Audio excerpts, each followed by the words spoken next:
کہ رسول اکرم صلی اللہ علیہ وسلم کی پیدائش مبارک پر ایسا کوئی مسلمان نہیں ہے جو خوش نہ ہو اور جو اسے خوشی کی بات نہ سمجھے۔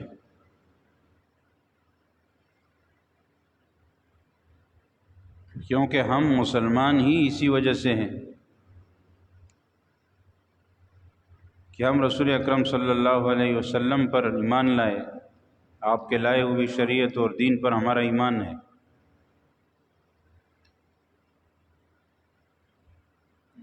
اگر جناب نبی کریم صلی اللہ علیہ وسلم جن کی برکت سے، جن کی توفیل اور جن کے صدقے ہمیں یہ دین نصیب ہوا، ان کی اس دنیا میں تشریف آوری پر خوش نہ ہوا جائے تو پھر اس سے بڑی خوشی کی اور کیا بات ہو سکتی۔ لیکن اظہار کے طریقے مختلف ہو سکتے ہیں۔ خوشی کو کس طرح ظاہر کیا جائے؟ فَبِذَلِكَ فَلْيَفْرَحُوا۔ قرآن کریم میں اللہ تعالیٰ نے اللہ کی نعمتوں کے نتیجے میں اپنی خوشی کو ظاہر کرنے کا حکم دیا ہے۔ یہ قرآن کریم میں موجود ہے۔ وَأَمَّا بِنِعْمَةِ رَبِّكَ فَحَدِّثْ۔ فرمایا جو اللہ تبارک و تعالیٰ نے آپ کو نعمت دی ہے، اے اللہ کے رسول صلی اللہ علیہ وسلم، آپ اس نعمت کو ظاہر کیجئے، اس نعمت کو واضح کیجئے لوگوں کے سامنے، تاکہ نظر آئے کہ بھئی مجھ پر اللہ کا انعام ہے، مجھ پر اللہ کا فضل، انعام اور احسان ہے۔ اس لیے حدیث میں موجود ہے کہ اللہ نے جو نعمتیں ہمیں اور آپ کو دی ہیں تو ہمیں چاہیے کہ ہم ان نعمتوں کا اظہار کریں، اس کو استعمال کریں۔ اگر ایسا کوئی شخص ہے کہ جس کو اللہ نے ایک نعمت دی ہے، وہ اس نعمت کو استعمال کر سکتا ہے، لیکن اس کے باوجود بھی وہ اس نعمت سے فائدہ بغیر کسی عذر سے نہیں اٹھاتا، یہ بھی ناشکرہ ہے۔ جب اللہ نے نعمت دی ہے اس پر اس کو استعمال میں کیوں نہ لایا جائے، اور اس کو استعمال میں لا کر اس کو ظاہر کیوں نہ کیا جائے۔ مثال کے طور پر ایک آدمی کو اللہ نے یہ توفیق دی ہے، یہ طاقت دی ہے کہ وہ نیا کپڑا، نیا لباس خرید سکتا ہے، پہن سکتا ہے، اور اس کو یہ گنجائش اس کی ہے، لیکن اس کے باوجود بھی وہ نہیں خریدتا، کنجوسی کرتا ہے، نہیں لیتا، اور وہی پٹے پرانے کپڑوں میں پھرتا رہتا ہے، خواہ مخواہ میں اس اللہ کی اس نعمت کو ظاہر نہیں کرتا لوگوں کے سامنے، لوگوں کو یہ دکھاتا ہے کہ مجھے اس کی گنجائش نہیں ہے، حالانکہ اس کے پاس گنجائش ہے، تو یہ ناشکرہ ہے۔ اللہ کی نعمت کو ظاہر کرو۔ اس کو بھی شریعت نے منع کیا ہے کہ ایک چیز کی گنجائش نہیں ہے اور ایک آدمی وہ کام کر رہا ہے تو وہ نقصان پائے گا، خسارہ ملے گا اس کو۔ کیوں بھائی؟ گنجائش ہی نہیں ہے۔ جیسے ہمارے ہاں ہوتا ہے، شادی بیاہ ہے یا اور کوئی پروگرام ہے، خرچ اخراجات کر رہے ہیں اور دیکھتے ہیں اپنے سے بڑے والوں کو ہے جن کے پاس زیادہ گنجائش ہوتی، اب ان کی برابری کے لیے پھر اسے کیا کرنا پڑتا ہے؟ حلال حرام کی تمیز چھوڑ کر اور پھر لوگوں سے قرض ادھار اور پتہ نہیں کس کس طریقے سے پیسہ جمع کر کے ان بڑے لوگوں کی، مالداروں کی برابری کی جاتی ہے۔ حالانکہ شریعت نے مال کے حساب سے دین میں چھوٹے والے کو، کمتر والے کو دیکھنے کا حکم ہے، دین کے معاملے میں اپنے سے اونچے والے کو دیکھنے کا حکم ہے، لیکن ہمارے ہاں معاملہ الٹا ہوتا ہے۔ اب وہ جب دنیا کے معاملے میں اپنے سے اونچے والے کو دیکھتے ہیں، پھر اس کی برابری کے لیے کیا کچھ نہیں کرتے، یہ بھی جائز نہیں ہے۔ اپنے آپ کو مقروض کر کے، قرضوں تلے اپنے آپ کو دبا کے، بہت سے لوگ اس دنیا سے بھی چلے جاتے ہیں حالانکہ وہ بلا وجہ کے مقروض ہوتے ہیں۔ ایسی چیزوں کے لیے قرضے لیے جس کے لیے قرض لینے کی ضرورت نہیں تھی، وہ کام کرنے کی ضرورت نہیں تھی سرے سے۔ رسول اللہ صلی اللہ علیہ وسلم کا یہ فرمان اگر کسی کے سامنے ہو تو وہ یہ کام کبھی نہیں کرے گا۔ کیا فرمایا؟ آپ علیہ السلام نے فرمایا کہ دو باتیں ہیں، تمہارے ورثاء، تمہارے لواحقین جن کو تمہارے بعد تمہارا مال ملے گا، اولاد ہے، بیوی بچے جو بھی ہیں جن کو ہمارے اس دنیا سے جانے کے بعد جن کو ہمارا مال ملے گا، تو فرمایا کہ دو صورتیں ہیں۔ ایک صورت تو یہ ہے کہ آپ اس دنیا سے ایسی حالت میں چلے جاؤ کہ اپنے ورثاء اور اپنے لواحقین کو لوگوں کا محتاج کر کے چھوڑ دو، ایک تو یہ ہے، یہ غلط ہے، یہ درست نہیں ہے۔ اس سے بہتر یہ ہے کہ آپ اس دنیا سے جائیں، ہم اس دنیا سے جائیں اور ہمارے پیچھے ہماری اولاد یا جن کو بھی ہمارا مال ملنے والا ہے وہ اچھی حالت میں رہیں، ان کو کچھ ملے اور وہ لوگوں کے محتاج نہ رہیں۔ یہ فرمایا سب سے بہتر صورت ہے۔ تو یہ ہمارے ہاں ہوتا ہے، ایک آدمی اچھا کما رہا ہے، اچھا کھا رہا ہے، لیکن سارا کا سارا اس نے لٹا دیا اپنی زندگی میں، اور جب فوت ہو گیا تو اس کے بچے پھر لوگوں سے مانگ رہے ہیں۔ لوگ کہتے ہیں یار آپ کے بڑے آباء و اجداد تو بڑے مال والے تھے، آپ کو کیا ہو گیا؟ کہتے نہیں بھائی، وہ تو سارا اڑا لیا، وہ تو سب اڑا کر چلے گئے۔ تو اس لیے اللہ کی نعمت انسان پر ہو، اس نعمت کو ظاہر کرنا چاہیے۔ تو میں یہ عرض کر رہا ہوں کہ رسول اکرم صلی اللہ علیہ وسلم کا دنیا میں تشریف لانا، تشریف آوری، یہ یقیناً ہر مسلمان کے لیے خوشی کی بات ہے، اور اس خوشی کو ظاہر بھی کرنا چاہیے۔ ان دو باتوں پر ہم سب کا، سب مسلمانوں کا اتفاق ہے، لیکن تیسری چیز میں اختلاف یہ آتا ہے کہ ظاہر کیسے کیا جائے۔ اب اپنے اپنے طریقے ہیں۔ ہمارے سامنے کون سے طریقے ہیں؟ رسول اکرم صلی اللہ علیہ وسلم کی دنیا میں تشریف لانے کی سب سے زیادہ خوشی تو صحابہ کرام کو تھی نا۔ ہم یہ تو نہیں کہہ سکتے کہ صحابہ کرام کو یہ خوشی نہیں تھی اور ہمیں ان سے زیادہ ہو گئی، نہیں، ایسا تو نہیں۔ جب ان کو خوشی تھی تو انہوں نے خوشی کا اظہار بھی کیا، یہ نہیں کہ وہ اظہار نہیں کر سکے، انہوں نے اس خوشی کو ظاہر بھی کیا۔ اب یہاں پر آ کر ہمیں دیکھنا ہوگا کہ انہوں نے کیسے ظاہر کیا۔ سب سے پہلے رسول اکرم صلی اللہ علیہ وسلم کے مبارک طریقوں کو اپنی زندگی میں لا کر ان سے محبت کو ظاہر کیا، تاکہ لوگوں کو پتہ چلے کہ ان کو اپنے پیغمبر سے محبت ہے۔ حضرت عمر فاروق رضی اللہ عنہ اور دوسرے بڑے صحابہ کرام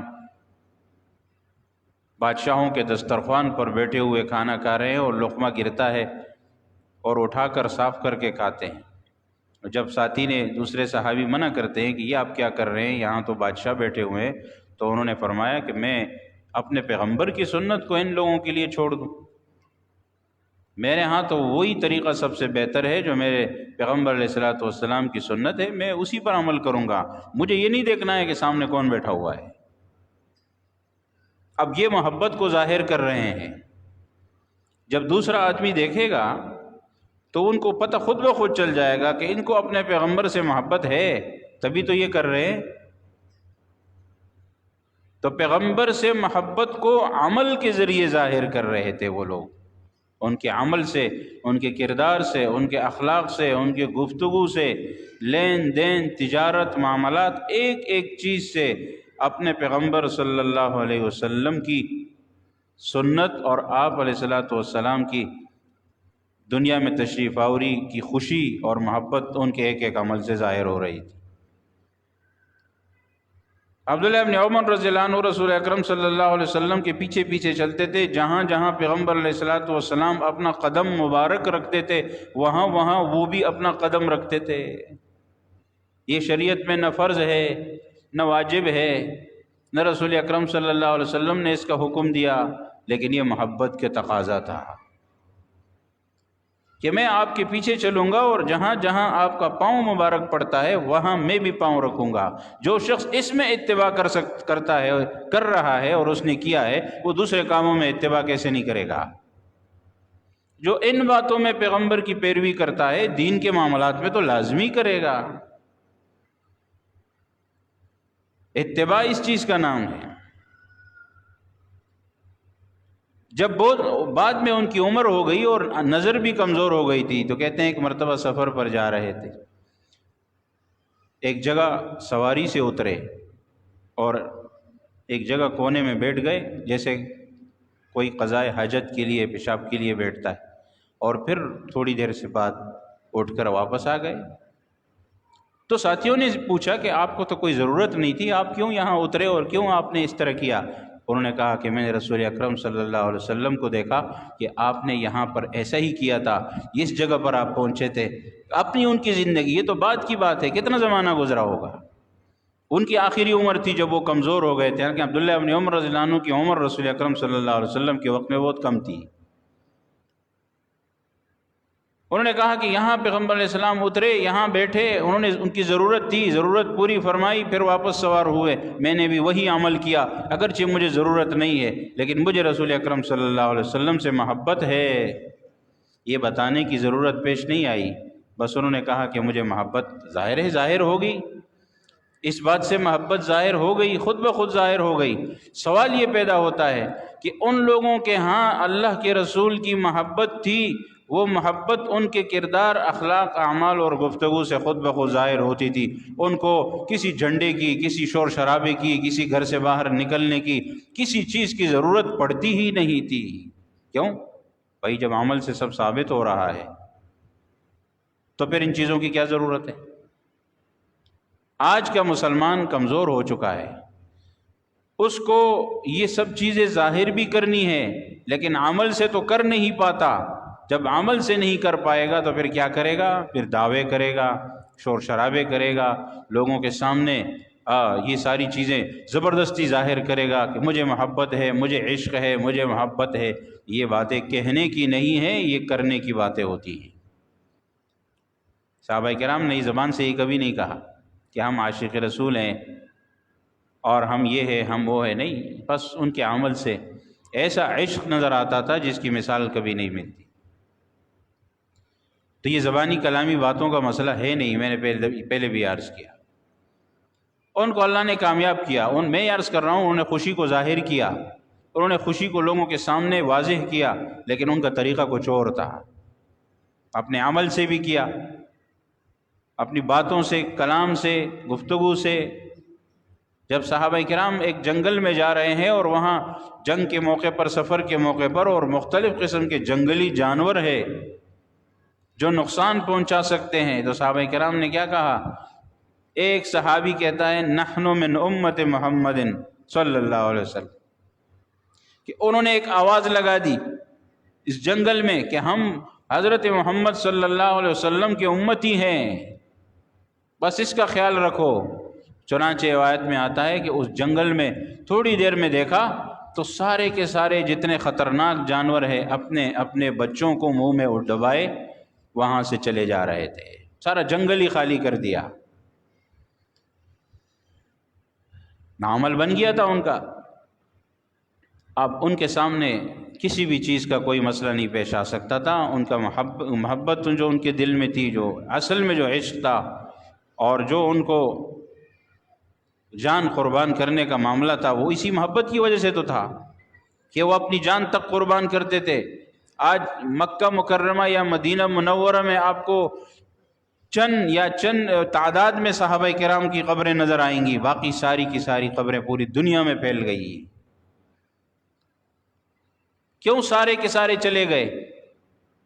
کیا رسول اکرم صلی اللہ علیہ وسلم سے بہتر کون شخص تھا جن کے پاس وہ چلے گئے؟ یا مکہ اور مکرمہ سے بہتر کون سی جگہ تھی؟ لیکن ان کے سامنے مشن تھا۔ وہ کہتے تھے کہ ہم کو مشن کے لیے جانا ہے، وہ کام ہمیں کرنا ہے، اس کے لیے ہمیں پوری دنیا میں جانا ہوگا، اور ہمیں مجبوراً اس کے لیے رسول اکرم صلی اللہ علیہ وسلم کی صحبت کو چھوڑنا ہوگا۔ اور یہی وجہ ہے کہ حضرت معاذ بن جبل رضی اللہ عنہ کو جب رسول اکرم صلی اللہ علیہ وسلم نے یمن کا گورنر بنا کر بھیجا تو حدیث میں آتا ہے کہ آپ علیہ الصلوۃ والسلام نے انہیں رخصت فرمایا، اور رخصت فرماتے ہوئے ارشاد فرمایا کہ معاذ فیصلہ کس چیز سے کرو گے؟ کیسے فیصلہ کرو گے لوگوں کا؟ یہ تربیت ہو رہی ہے۔ تو انہوں نے فرمایا اللہ کی کتاب سے فیصلہ کروں گا۔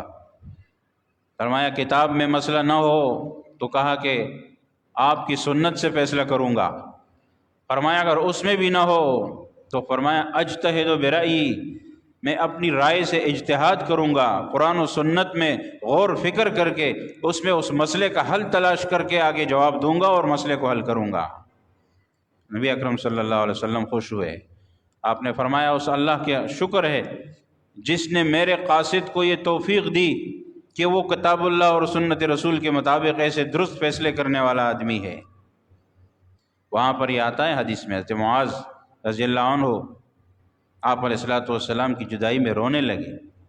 آپ نے فرمایا معاذ کوئی بات نہیں، میرے قریب اصل میں وہ شخص ہے جو میری سنت پر عمل کرنے والا ہو، سارے کے سارے لوگوں میں وہ شخص میرے قریب ہے جو میری سنت پر عمل کرنے والا ہو، اگرچہ وہ مجھ سے دور کیوں نہ ہو دنیا کے معاملے میں اور دنیا کی میرے رہائش کے معاملے میں دور کیوں نہ رہتا ہو، لیکن اگر سنت پر عمل کر رہا ہے تو یوں سمجھو کہ وہ میرے ساتھ ہے، بالکل میرے قریب ہے۔ اور جو شخص میرے پاس بیٹھا ہوا ہے لیکن میری سنت پر عمل نہیں کرتا وہ میرے پاس ہے ہی نہیں ہے، وہ مجھ سے دور ہے۔ چنانچہ دیکھیے نا، منافقین تو ہوتے تھے، منافقین مسجد نبوی میں نہیں ہوتے، پیغمبر علیہ الصلوۃ والسلام کے پیچھے نماز نہیں پڑھتے تھے، آپ علیہ الصلوۃ والسلام کے بیانات اور وعظ اور جمعے اور دوسرے موقعوں پر نہیں بیٹھے ہوتے تھے، سب موجود ہوتے تھے، بڑے بڑے دعوے بھی کرتے تھے، لیکن اللہ نے کیا فرمایا کہ یہ جہنم کے سب سے نچلے طبقے میں جلیں گے، اس لیے کہ ان کے پاس دین نہیں تھا۔ جو پیغمبر کی محبت ہوتی ہے اصل میں، جس پر دین کی بنیاد قائم ہے، وہ تو ان کے پاس تھا ہی نہیں۔ وہ بہانے جب موقع آتا تھا قربانی دینے کا، وہاں ان کا پتہ چلتا تھا۔ اس وجہ سے اسلام کی تاریخ میں سخت سخت موقع بھی آئے، اور یہ سختیاں اور تکلیفیں اس لیے آئی، قرآن کریم نے واضح کر دیا ہے تاکہ پتہ چلے کہ کون مخلص مومن ہے اور کون منافق ہے، لوگوں کے سامنے واضح ہو جائے، لوگوں کے سامنے۔ اللہ کو تو معلوم ہے، اللہ تعالیٰ کو تو پتہ ہے کون مخلص ہے کون نہیں ہے، لیکن لوگوں کو بھی تو پتہ چلنا چاہیے۔ بھائی ایک مجلس میں سب کے سب بیٹھے ہوئے ہیں، اور مجلس بھی پیغمبر کی ہے، اور جن کا جو مسلمان اپنے آپ کو کہتے ہیں وہ بھی بیٹھے ہوئے ہیں، اور سارے کے سارے صحابہ بھی ہیں، ان میں منافقین بھی ہے۔ اب اللہ کے تو علم میں ہے، لیکن لوگوں کو کیسے پتہ چلے گا؟ لوگوں کے سامنے واضح کرنے کے لیے طریقہ کیا ہوا کہ اللہ نے ایسے حالات پیدا فرمائے، سخت تکلیفیں بھی آئیں، سخت مصیبتیں بھی آئیں، اس میں پھر پتہ چلا منافقین بھاگ جاتے تھے، وہ ٹکتے نہیں تھے میدان میں۔ احد کے موقع پر آیا، اس کے علاوہ اس کے دوسرے موقع پر منافقین بہانہ بناتے تھے کہ جی ہماری بات آپ نے نہیں سنی، ہماری بات آپ نے نہیں سنی، اس لیے ہم آپ کے ساتھ نہیں جا رہے، ہم واپس جا رہے ہیں۔ تو یہ معاملے ان کے ہوتے تھے۔ تو میں عرض کر رہا ہوں کہ یہ ہمارے سامنے جو یہ بات آتی ہے، آج ہم اس حد پر کیوں آ گئے ہیں کہ ہمیں محبت اور عشق رسول کا دعویٰ کرنے کے لیے یہ سب کچھ ہمیں زبان سے کیوں کرنا پڑتا ہے؟ آخر ہمارا عمل ایسا کیوں نہیں ہے کہ لوگ دیکھ کر ہی سمجھ جائیں کہ ان کو پیغمبر سے محبت ہے، یہ واقعی مسلمان ہے؟ اس کے لیے پھر سارا سال خوشی کا دن ہے، سارے سال وہ خوشی منائے گا، وہ ہر وقت اپنے اس خوشی کا اظہار بھی کرے گا، کیونکہ اس میں پیغمبر کی سنت نظر آ رہی ہے۔ اور جب سنت بدن میں، اعمال میں، کردار اور اخلاق میں نظر آ رہی ہے تو اس کے لیے پھر نہ کوئی دن ہے، نہ کوئی مہینہ ہے، نہ کوئی وقت ہے، جب چاہے جس وقت چاہے وہ اپنے آپ کو اس خوشی میں پائے گا اور دوسروں کے سامنے بھی اس خوشی کو ظاہر کرے گا۔ اب لوگ نے دلیل کیا بنا لی کہ جی قرآن میں اللہ نے فرمایا اللہ کی نعمت کو ظاہر کرو، اللہ کی نعمت کو ظاہر کرنے کا مطلب یہ ہے کہ گھر سے باہر نکلو۔ بھائی اللہ کی نعمت تو ایک نہیں ہے، وَإِن تَعُدُّوا نِعْمَةَ اللَّهِ لَا تُحْصُوهَا۔ اللہ تو فرماتے ہیں کہ میری نعمتوں کو گننا چاہو تو گن تو کیا، گننا تو کہاں دور کی بات ہے، اس کا اندازہ بھی نہیں لگا سکتے۔ گننا تو مشکل کام ہے، اندازہ لگانا آسان ہوتا ہے۔ لوگ جب کسی سے پوچھتے ہیں کہ بھائی وہاں فلانی چیز کتنی ہے یا لوگ کتنے ہیں، تو وہ کہتے ہیں یار مجھے تو پتہ نہیں، تو لوگ کیا کرتے ہیں، آسان بات، اندازہ بتا دو، اندازہ کر کے بتا دو۔ تو اندازہ کرنا تو آسان ہوتا ہے، بس لوگ اندازہ کر کے کم و بیش بتا دیتے ہیں۔ اب قرآن میں اللہ نے جہاں نعمتوں کی گنتی کا ذکر فرمایا، عجیب یہ ہے کہ وہاں اللہ نے کیا فرمایا کہ اللہ کی نعمتوں کو گننا چاہو تو اندازہ بھی نہیں کر سکتے۔ یہ نہیں فرمایا کہ اللہ کی نعمتوں کو گننا چاہو تو گن نہیں سکتے، نہیں، فرمایا گننا تو دور کی بات ہے، اندازہ بھی نہیں کر سکتے۔ اندازہ کیسے ہوتا ہے کہ ایک آدمی یہ اندازہ کرے کہ میرے بدن میں مثلا 100 نعمتیں ہیں اللہ نے مجھے دی ہیں، اور مثال کے طور پر 200 نعمتیں مجھے اللہ نے میرے کاروبار میں دی ہیں، اور 300 نعمتیں اللہ تعالیٰ نے مجھے میری صحت کے معاملے میں دی ہیں، اور 300-400 نعمتیں اللہ نے وہ میرے دوسرے معاملے میں دے دی ہیں۔ نہیں بھائی، یہ اندازہ نہیں ہو سکتا، کچھ پتہ نہیں لگتا۔ اب جب نعمت کا اندازہ نہیں ہو سکتا، نعمتیں اتنی بے شمار ہیں، تو پھر آپ کس کس چیز کے لیے گھر سے نکلو گے؟ کہ بھائی ایک نعمت کے لیے، نعمت کو ظاہر کرنے کے لیے میں گھر سے یہاں سے نکلوں گا اور وہ وہاں روڈ تک جاؤں گا اور پھر وہاں سے واپس آؤں گا، بس اس نعمت کا شکر ادا ہو گیا؟ یہ بڑی عجیب بات ہے، اتنی سی بات پر نعمت کا شکر ادا ہو گیا۔ سب سے پہلے اللہ نے ہمیں مسلمان پیدا کیا ہے، مسلمان سمجھیے اسلامی ملک میں پیدا کیا ہے، ٹھیک ہے جی، ہمارا وطن ہے، اسلام کے نام پر بنا ہے، یہ بھی ایک نعمت ہے اللہ کی۔ ہمیں نبی اکرم صلی اللہ علیہ وسلم کی امت میں پیدا کیا ہے، پھر اللہ تعالیٰ نے بے شمار نعمتیں دی ہیں، بہت ساری بیماریوں سے ہمیں اللہ نے دور رکھا ہے۔ اگر 1-2 بیماریاں ہیں تو 100 200 300 400 بیماریاں ہم میں نہیں ہیں، اس کو تو کوئی نہیں دیکھتا نا۔ ہم کو تو ایک بیماری لگتی ہے تو ہم کہتے ہیں ہمیں کیوں لگ گئی بھائی، اور یہ نہیں دیکھتے کہ جو اس کے علاوہ نہیں لگی وہ کیوں نہیں لگی، وہ بھی تو لگ سکتی تھی، یا بدن کے حساب سے برابر ہیں، کسی کے محتاج نہیں ہے، معذور نہیں ہے، بہت سی باتیں ہوتی ہیں۔ تو اب یہ ساری کی ساری چیزیں، ان نعمتوں کا شکر کیسے ادا ہوگا؟ اس کے ادا کرنے کا طریقہ یہ نہیں ہے کہ آپ یہاں سے نکل کر وہاں تک 2-3 کلومیٹر چلو اور چلنے کے بعد پھر واپس آ جاؤ کہ میں نے شکر ادا کر لیا۔ ایسے نہیں ہوتا۔ اس کے شکر ادا کرنے کا طریقہ اللہ نے بتایا وہ یہ ہے کہ آپ کو جو احکام دیے گئے ہیں بس آپ اس پر عمل کرو، جو دین آپ کے پاس، ہمارے پاس آیا، اس پر عمل کرو۔ دیکھیں اللہ فرماتے ہیں کہ اگر کوئی شخص شکر ادا کرنا چاہے تو میری نعمتوں کا شکر کوئی ادا کر نہیں سکتا صحیح معنوں میں۔ نبی اکرم صلی اللہ علیہ وسلم کی تشریف آوری اتنا بڑا انعام اللہ کا، اس کا شکر ادا کرنا ہم لوگوں کے بس کی بات کہاں ہے؟ ہم تو چھوٹی سی نعمت کا شکر ادا نہیں کر سکتے۔ اب سوال یہ ہے کہ جب شکر ادا نہیں ہو سکتا تو انسان کیا کرے؟ بھائی جب کوئی کسی کے ساتھ احسان کرتا ہے، هل جزاء الاحسان الا الاحسان، جب ایک شخص دوسرے کے ساتھ احسان کرتا ہے تو جواب میں اس کو بھی اس کے ساتھ احسان کرنا چاہیے۔ اب جب اللہ نے ہم پر احسانات بے شمار کیے ہیں تو اس کے جواب میں ہمیں بھی تو اللہ کے لیے کچھ کرنا ہے۔ اب ہم کیا کریں؟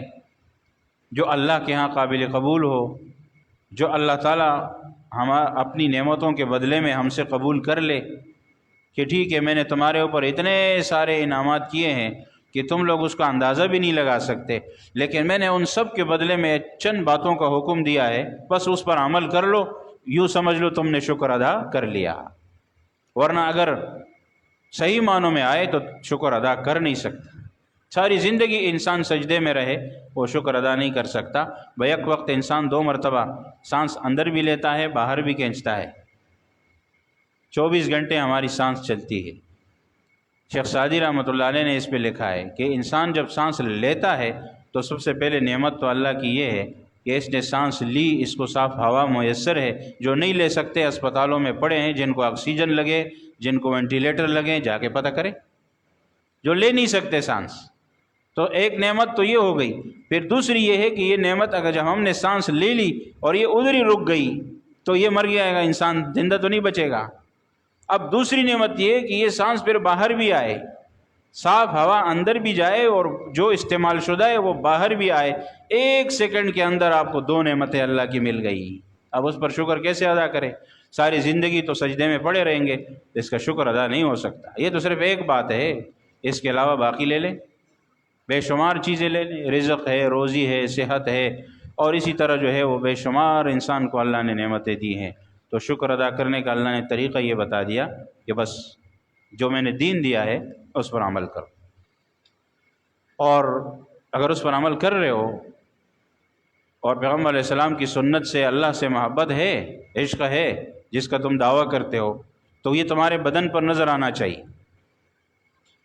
اگر بدن پر نظر آ رہا ہے دین اور لگ رہا ہے کہ یہ شخص واقعی دیندار ہے اور یہ شخص اپنے رسول سے محبت رکھتا ہے کیونکہ اس نے اپنی رنگ ڈنگ چال ڈال سب کو وہی بنا دیا ہے، تو اللہ کے ہاں انسان قریب ہوتا چلا جاتا ہے اور اللہ تعالیٰ اس کو قبول کر لیتے ہیں کہ جی ٹھیک ہے، تم لوگ ادا تو نہیں کر سکتے شکر، لیکن جو تم کر رہے ہو بس یہ مجھے منظور ہے، ٹھیک ہے۔ یہ اللہ کا انعام ہے، احسان ہے کہ ایک کمزور سا انسان اتنی ساری نعمتوں کے بوجھ میں دبا ہوا، وہ ٹوٹا پھوٹا شکر ادا کرتا ہے، ٹوٹی پھوٹی عبادت کر لیتا ہے اور اللہ اس کو بھی قبول کر لیتے ہیں، تو اس سے بڑا انعام اللہ کا کیا ہوتا ہے کہ یہ اللہ نے پھر اس کو یہ ٹوٹی پھوٹی عبادتیں قبول کر کے اللہ نے ایک اور انعام ہم پر کر دیا۔ اس لیے تو رسول اکرم صلی اللہ علیہ وسلم فرماتے ہیں کہ جنت میں داخلہ اللہ کی رحمت اور اللہ کے احسان اور مہربانی کے بغیر نہیں ہو سکتا۔ اگر حساب کتاب پر آئے تو جنت میں داخلے کے قابل نہیں ہے، ہم اتنا سب کچھ کر نہیں پائیں گے جتنا اللہ نے ہمیں دیا ہے، لیکن یہ ہے کہ اللہ قبول کر لے تو وہ الگ بات ہے۔ صحابہ کرام نے پوچھا رسول اکرم صلی اللہ علیہ وسلم سے کہ آپ کا بھی یہی معاملہ ہے؟ آپ نے فرمایا میرا بھی یہی مسئلہ ہے، اللہ کا انعام نہ ہو، اللہ کا احسان نہ ہو تو میں بھی نہیں جا سکتا جنت۔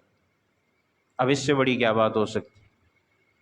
تو اس لیے اس چیز کو اپنی زندگی میں لانا بس اصل مقصد یہ ہے، اور یہ باقی جتنی بھی اوپر کی باتیں ہوتی ہیں یہ ہم اپنے نفس کو جھوٹی تسلی دیتے ہیں کہ ہم نے کوئی چھوٹا موٹا جو دنیاوی طور پر خوشی کا کام کر لیا تو شاید ہم اس سے رسول اکرم صلی اللہ علیہ وسلم کے انعامات احسانات جو امت پر ہیں، ہم پر ہیں، یا پھر اس سے زیادہ جو اللہ کے ہیں، یہ سارے کے سارے ہم اتنی چھوٹی موٹی باتوں سے ہم اس کا بدلہ اتار دیں گے اور اس سے ہم اللہ کو راضی کر لیں گے اور اس سے جو ہے مسئلہ حل ہو جائے گا۔ تو صرف یہ جو ہے یہ زبانی باتیں ہیں، اپنے آپ کو بھی بنانا ہے، اپنے ظاہر سے محنت شروع کرنی ہے اور پھر وہ محنت باطن تک جائے گی۔ کوئی شخص زمین کے بارے میں دعویٰ کرے کہ یہ زمین سرسبز و شاداب ہے، اندر سے سب کچھ کے لائق ہے، قابل ہے، اس میں آپ فصل بو سکتے ہیں، اس میں آپ فصل اگا سکتے ہیں، سب کچھ کر سکتے ہیں، یہ زمین اندر سے زرخیز ہے لیکن اوپر سے بنجر پڑی ہوئی ہے، تو کون مانے گا اس کو؟ کوئی بھی نہیں مانے گا۔ بھائی جب زمین میں کچھ ہے اس کے قابل تو نظر کیوں نہیں آتا؟ یہ آج کے مسلمان کی حالت ہے نا، وہ کہتا ہے میرا دل تو صاف ہے، میرا دل تو پاک ہے، میرے دل میں تو ایسی کوئی بات نہیں ہے، دل صاف ہونا چاہیے، دل پاک ہونا چاہیے۔ تو آپ کے دل پاک ہے، دل صاف ہے، تو اس کا اثر آپ کے بدن پر ظاہر کیوں نہیں ہو رہا؟ پھر آپ کا بدن بھی پاک ہونا چاہیے، شریعت کے مطابق ہونا چاہیے، چال ڈال بھی سنت کے طریقوں کے مطابق ہونی چاہیے۔ یہ یاد رکھیے، ظاہری شکل و صورت کو ہم اگر رسول اکرم صلی اللہ علیہ وسلم کی مبارک صورت کی طرف بنائیں گے تو اللہ تعالیٰ آگے ترقی دیتا ہے، یہ محبت کی نشانی ہوتی ہے۔ اللہ تعالیٰ پھر آگے دل بھی بناتا ہے انسان کا۔ حضرت موسیٰ علیہ السلام کے ساتھ جادوگروں کا مقابلہ ہوا تھا اور ان جادوگروں کو ایمان کی توفیق ملی تھی، وہ ایمان لے آئے تھے، قرآن کریم میں واقعہ موجود ہے۔ اس پر روایات میں ایک بات بھی لکھی ہوئی ہے کہ جی ان کو جو توفیق ملی وہ کیوں ملی، اس کی ایک وجہ لکھی ہے، ایک بلکہ دو وجہ لکھی ہیں۔ کہ ایک تو یہ ہے کہ قرآن کریم میں بھی یہ موجود ہے کہ انہوں نے حضرت موسیٰ علیہ السلام کا احترام کیا۔ انہوں نے کہا حضرت موسیٰ علیہ السلام کو کہ آپ پہلے پھینکتے ہیں یا ہم پہلے پھینکیں اپنے ان لاٹھیوں اور رسیوں کو؟ یہ احترام ہے۔ اب اللہ تعالیٰ کو تو احترام پسند ہے، اس کے پیغمبر کا احترام جس نے کیا تو اللہ نے اس کو ایمان کی توفیق دے دی، اور فرعون نے توہین کی تو اللہ نے اس کو توفیق ہی نہیں دی۔ آج جب مرنے لگا تو اس نے کہا، جب ڈوبنے لگا کہ آن وقد عصیت، اللہ نے فرمایا کہ اب ایمان لائے، آمنت برب ہارون و موسیٰ، جب ڈوبنے لگا تو اس نے کہا کہ ہارون علیہ السلام موسیٰ علیہ السلام کے رب پر میں ایمان لایا۔ اللہ نے فرمایا کہ اب یہ بات قابل قبول نہیں ہے، اب ایمان لائے، ساری زندگی تم نے یہ سب کچھ کیا، اب جب موت نے تم کو پکڑ لیا تو اب ایمان لائے، اب ایمان کا کیا فائدہ؟ دوسری بات ان جادوگروں میں یہ بھی تھی، بعض روایت میں موجود ہے کہ انہوں نے حضرت موسیٰ علیہ السلام جیسا لباس پہنا، جس طرح حضرت موسیٰ علیہ السلام جس گیٹ اپ میں اور جس حالت میں جس صورت میں آئے، انہوں نے بھی اسی طرح اپنے آپ کو بنایا، تو اللہ تعالیٰ کو یہ پسند آ گیا کہ یہ غیر مسلم ہے، میرے پیغمبر کی اتباع کر رہے ہیں، شکل و صورت میں کر رہے ہیں، ظاہر میں کر رہے ہیں، تو میں ان کو توفیق دیتا ہوں، یہ ایمان لائیں گے۔ اللہ نے توفیق دی، وہ ایمان لے آئے۔ آج مسلمان کیا کہتا ہے کہ سنت تو ہے، اگر ہم نے شلوار قمیص نہیں پہنی تو کیا ہو گیا، داڑھی نہیں رکھی تو کیا ہو گیا، ہم نے شریعت کے مطابق ٹوپی پگڑی وغیرہ وغیرہ نہیں کیا تو کیا ہو گیا۔ دل تو صاف ہے بھائی، جب دل صاف ہے تو آپ کا اثر باہر ہونا چاہیے، پھر شکل و صورت بھی اسی کے مطابق، چال ڈال لباس بھی اسی طرح ہونا چاہیے۔ اور اگر ہم اپنے یہ سب کچھ اس طرح بنا لیں گے تو پھر آپ دیکھتے ہیں کہ انشاءاللہ دل بھی صاف ہو جائے گا، اور اللہ تعالیٰ پھر جب غیر مسلم کو ہدایت دے سکتا ہے اس وجہ سے کہ اس نے میرے پیغمبر کی طرح اپنے آپ کو بنایا، تو پھر مسلمان کو کیوں نہیں دے گا؟ مسلمان جو چھوٹا پوٹا کمی کمزوری وہ بھی اللہ تعالیٰ دور کر دے گا، اور اس کی چھوٹی پوٹی عبادات کو اللہ قبول کرے گا۔ شرط یہ ہے کہ ہمیں رسول اکرم صلی اللہ علیہ وسلم کی سیرت کو اپنانا ہوگا، ظاہری طور پر بھی، چال ڈال رنگ اور اسی طرح کردار اخلاق گفتگو عمل ہر چیز میں۔ تو اس کے بعد آپ دیکھیں کہ کس طرح جب دین آتا ہے تو پھر انسان کیسے اللہ کے قریب ہوتا ہے، کیسے کامیاب ہوتا ہے۔ اور اصل میں سیرت یہ ہے، باقی جتنے بھی انسان دعوے کرے، جتنی بھی کہے کہ جی میں عشق رسول والا ہوں، عاشق ہوں، میں محبت کرتا ہوں، یہ کہنے سے کچھ نہیں ہوگا جب تک عمل میں نہیں ہوگا۔ اگر میرے عمل میں نہیں ہے تو میں کہتا رہوں کوئی بھی یقین نہیں کرے گا، لیکن جب عمل میں ہوگا تو کہنے کی ضرورت نہیں پڑے گی، دیکھنے والے خود دیکھ لیں گے کہ یہ کیسا ہے۔